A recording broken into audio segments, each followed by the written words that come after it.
brasileña, mi esposo también es brasileño. Dejamos Brasil para trabajar en las misiones, las iglesias cristianas, evangélicas, que tenían necesidades, pues hemos dejado nuestro país para estar aquí en España. Viví mucho tiempo en otros países, nos vinimos recién casados a España, llevamos ya 20 años aquí en España y aquí han nacido mis hijos también, Gabriela de 18, Joshua de 15 y Michelle de 12. Como trabajo juntamente con mi esposo, pues estamos en contacto directo con las iglesias. ¿En qué consiste tu trabajo? Yo específicamente trabajo con mujeres en las iglesias, con la parte de las canciones, de las alabanzas que llamamos, música. Me identifico mucho con los trabajos de ayuda a la mujer en el área del abuso, de los traumas y violencia de género, y ese es mi trabajo más específico con mujeres. No solo en la iglesia local, pero sí en otras iglesias, dando charlas a otras iglesias, a encuentros de mujeres, encuentros sobre abusos, y voy a estos encuentros para dar charlas sobre el tema. ¿Qué significa para ti trabajar como misionera? El trabajo de las misiones pues me llamaba la atención, hablar con las personas, ayudarlas en este ámbito, pues me encantaba.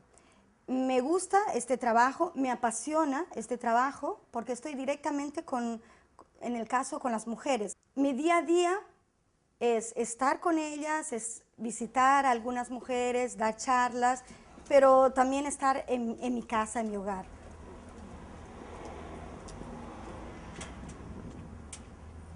¿Cuál es tu historia? A los 6 años de edad empezaron los abusos dentro de mi hogar. Los abusos por parte de mi padre. Eso generó en mí, pues imagínate, una niña de 6 años que está jugando, yo jugaba con mis muñecas, con mis cosas, y de repente tuve que madurar a palo y pasar por un trauma muy grande. Yo fui creciendo y los abusos continuaron, entonces en mí generó mucha violencia por dentro, mucho enfado, mucha rabia, mucho odio. Yo no entendía cómo podía pasar esto dentro de un hogar que hablaban de principios cristianos, y entonces eso a mí me chocó muchísimo. Y el enfado mayor, no solo con mi violador, sino con Dios.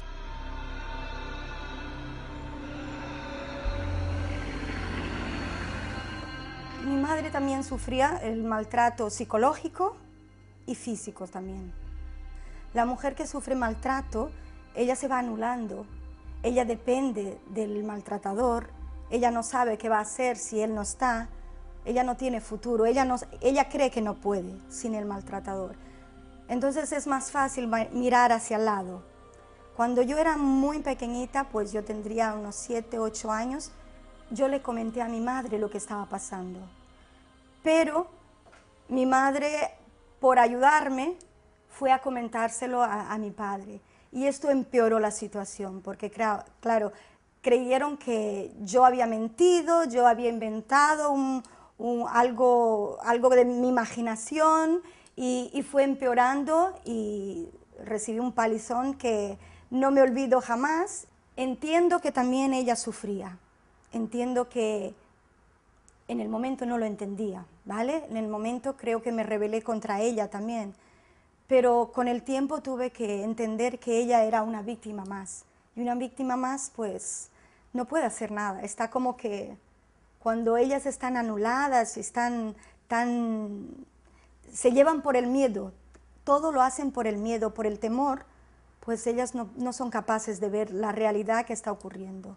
Entonces te encierras y crees que no vale la pena contarlo a nadie más. Si lo has intentado con tu madre, que es la persona que te conoce y está a tu lado y daría todo por ti, porque hoy lo sé porque soy madre, y yo hago cualquier cosa por mis hijos, pero esa confianza se pierde totalmente.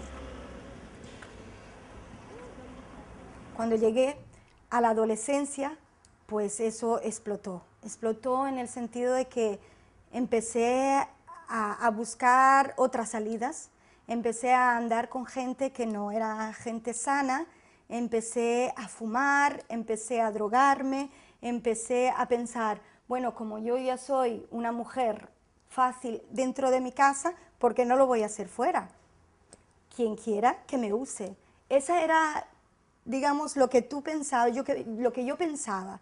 Digo, si yo ya soy lo que soy, ¿qué más da uno más, uno menos? Si me quieren por eso, pues voy a disfrutar la vida y voy a vivir mi vida.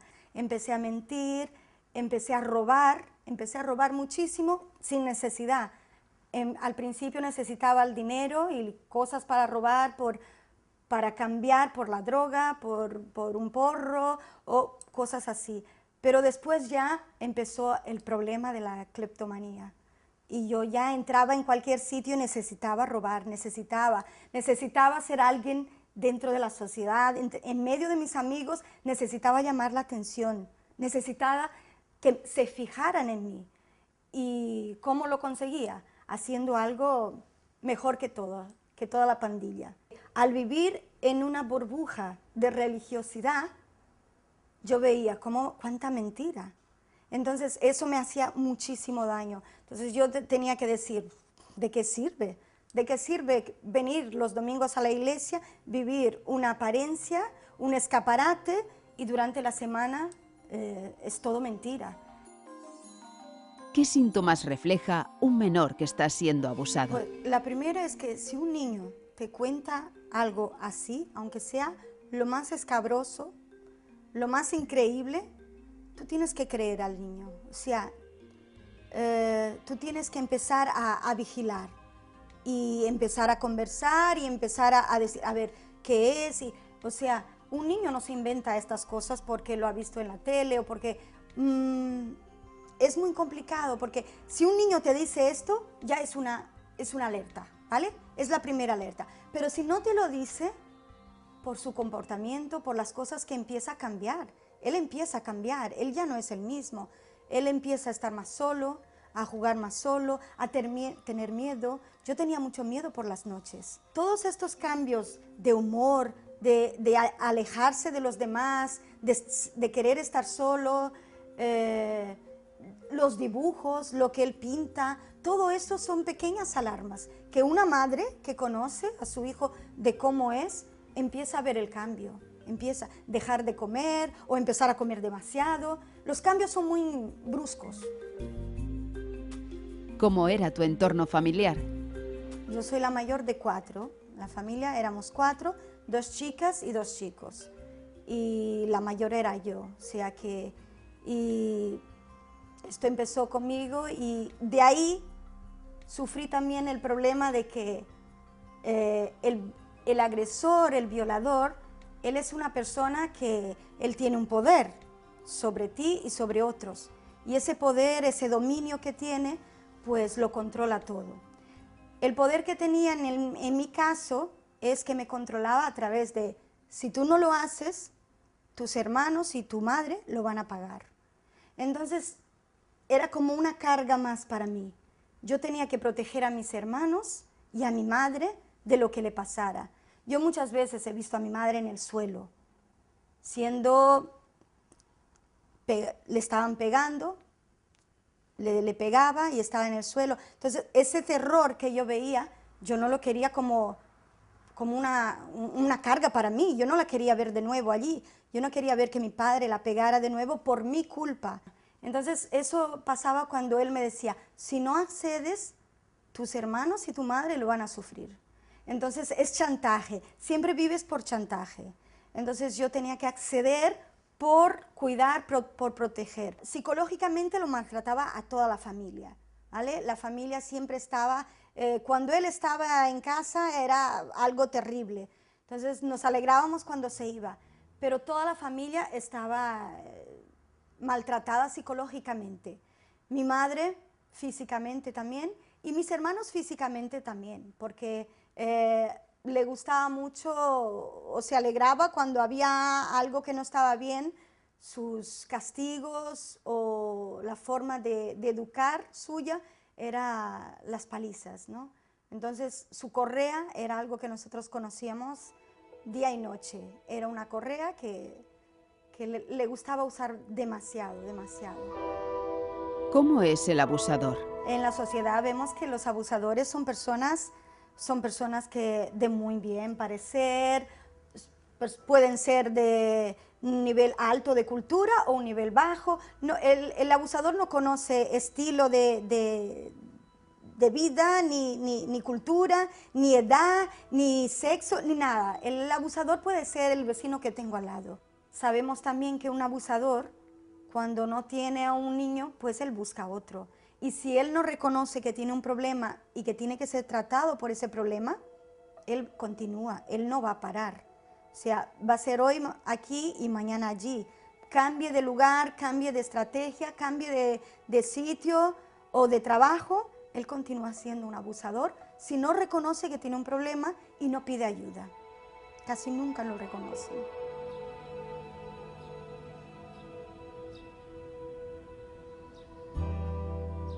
¿Hay suficiente con olvidar un abuso del pasado? Con el tiempo decidí que tendría que cambiar mi estilo de vida y mi vida. Empecé a cambiar, empecé a olvidar, empecé a decir, mira, esto se queda atrás, yo quiero ser una nueva persona. Dije, yo quiero trabajar en la iglesia, quiero hacer cosas, yo tengo que olvidarme todo eso y lo dejé atrás. Lo que pasa es que yo lo guardé, no lo traté, lo guardé el problema, como se guarda en un cajoncito y lo olvidé. Con el tiempo conocí a mi esposo, que me ayudó bastante, y desde un principio le comenté y le conté toda la verdad de mi vida.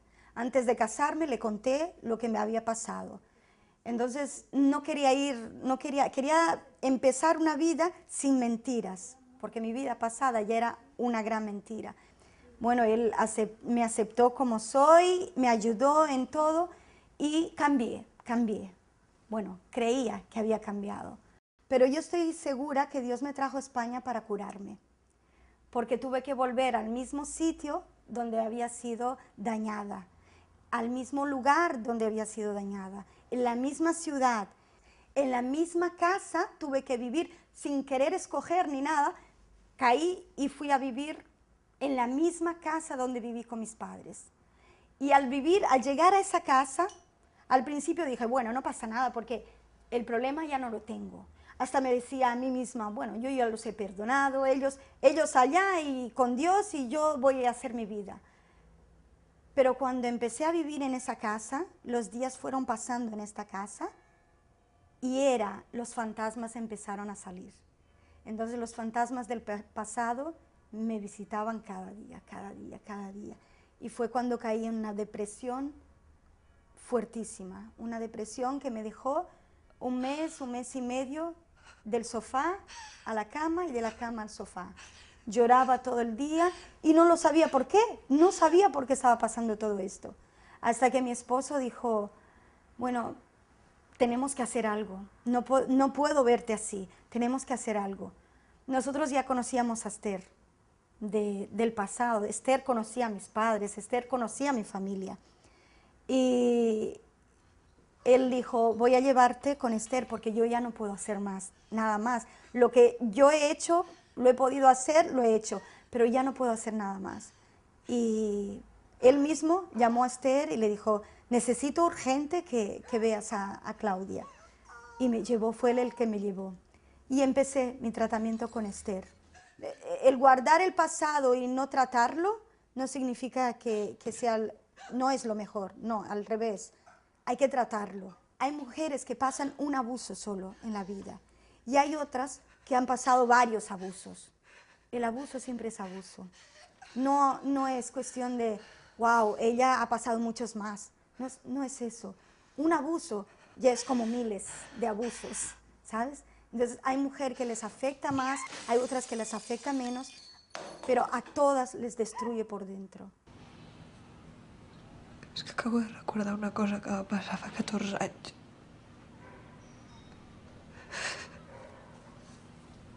Que tinc molta por.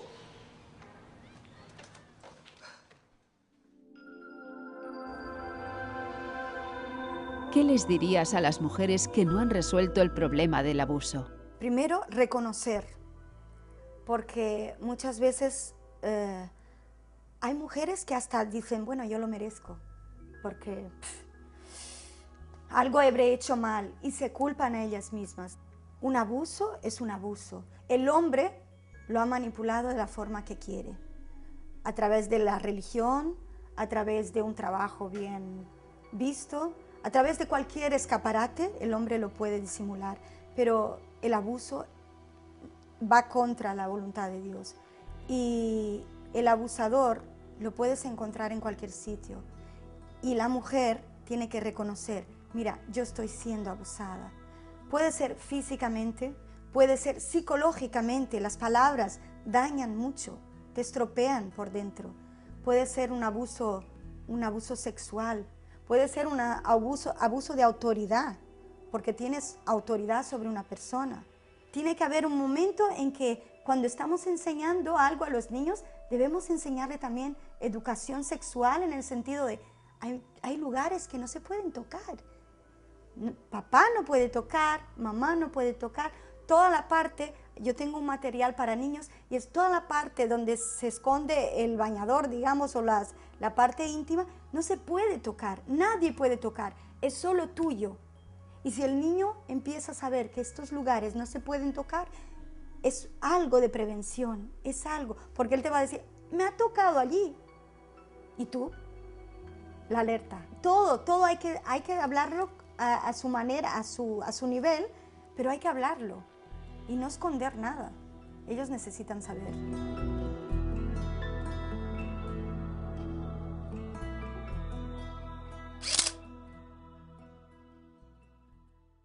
Erradicar el tema del abuso, yo creo que está en nuestras manos. En el pasado se ha educado que el hombre era el hombre y no necesitaba hacer nada en casa, y sí la mujer. Y eso ellos han crecido con esto. Entonces, como madre, yo creo que debemos educar a nuestros hijos por igualdad.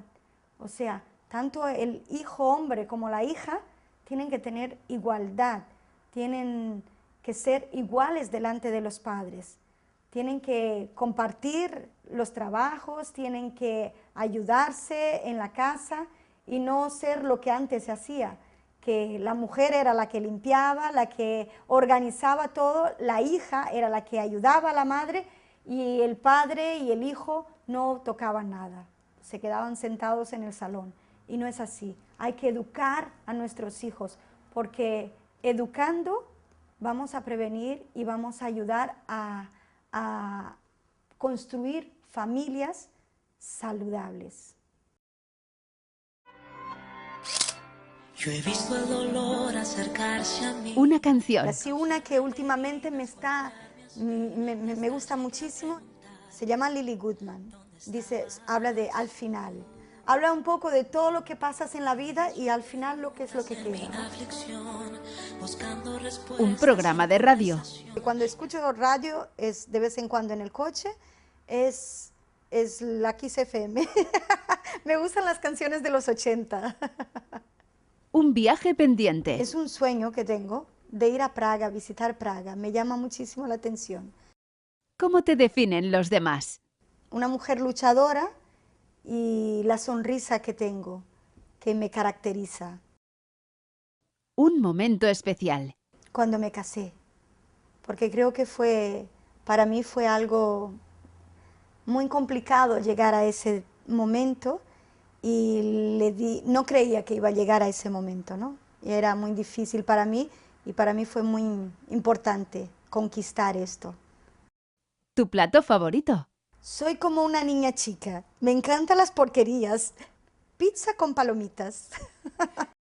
¿Qué querías ser cuando eras pequeña? Cuando era pequeña quería ser azafata de vuelo. Cuando llegué a la juventud me hice los exámenes, las pruebas todas para entrar y entré en British Airways para trabajar en el aeropuerto, pero no con azafata porque me faltaba estatura. Y eso que fue la entrevista con unos buenos tacones, pero no. Un sueño. Formar una familia. Lo he hecho. Uno de tus primeros recuerdos. Cuando íbamos a Brasil me encantaba por las noches en casa de mis abuelos, robarle lo que era el refresco, el guaraná, sacar las botellitas de guaraná de la nevera y bebérmelas con una lata de leche condensada. Un cuadro. Del grito de Munch. Es un cuadro que me da la sensación del terror. ¿Sabes? El deseo de gritar y que a veces no puedes hacerlo. Un profesor. Maestra Silvia se llamaba. Era cuando yo era muy pequeñita. No sé, tenía una afinidad muy grande, era muy simpática, me trataba muy bien y eso a lo mejor me impactó. Tu peor pesadilla. Las cucarachas. No las soporto. Daría el grito del cuadro si veo una cucaracha. Una mascota. Un loro. Me encantan. Primero porque no dan mucho trabajo, no ensucian mucho y son muy inteligentes. Le puedes enseñar a cantar, a decir cositas y lo veo divertido. Un deporte. Nadar. Me encanta nadar y andar de bicicleta. Caminar. Acaba la frase. Mis amigas. Con mis amigas divido las penas y multiplico las alegrías. Yo veo la muñeca, veo que nosotros transmitimos a la muñeca pequeña lo que somos y la pequeña a la más pequeña y vamos transmitiendo valores, principios, lo que vivimos es lo que somos, es como son los patrones, lo que hemos aprendido lo volvemos a repetir. Eso es lo que me recuerda a las muñecas.